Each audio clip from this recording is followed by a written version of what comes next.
Hi, my name is Erin, and this is a lesson on how to factor a polynomial using a difference of squares.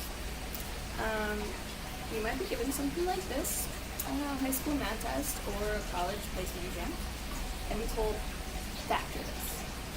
Okay, so what does that mean? Normally when you're given an expression like this that has an x or a y or some other variable in it, you're trying to figure out eventually what this equals, right? But when it's squared, it's really hard to do. So we need to break it up into something simpler.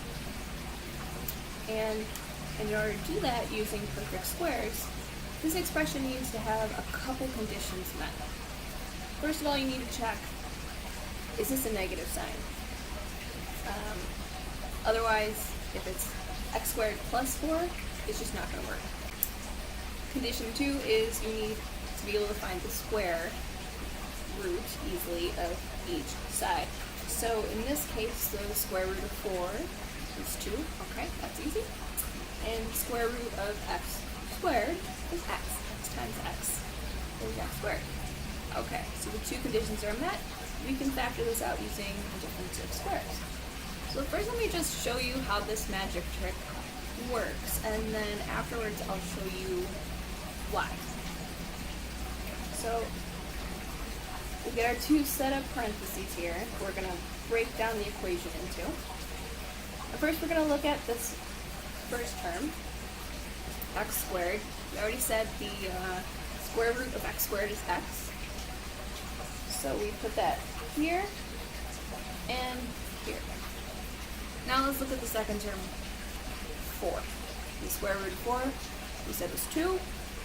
So we're going to put 2 there, and we're going to put 2 there. And then this is a negative sign. So to get a negative sign in the end, if we were to multiply this back out, FOIL it, then one of these needs to be plus, and one of these needs to be minus. So let me just prove to you how this works. Right? This, if we FOIL it, or if we multiply it back through, should equal x squared minus 4. Do we get that? Well, x times x squared, x times negative 2 is minus 2x. Positive 2 times x is plus 2x. And then our final term, positive 2 times negative 2 gives us negative 4. So if you look in the middle here, you see negative 2x and positive 2x. If we add those together, we get 0, right? So these cancel each other out. And then what are we left with? We got x squared minus 4, which is the same thing we had at the top. So that proves that it works. So I hope that made things a little more clear on this special way of factoring out a polynomial. And remember, this is only for a difference of squares. So you have to make sure those two conditions are met. And if they're not met that way, then you have to find a different way to factor it out.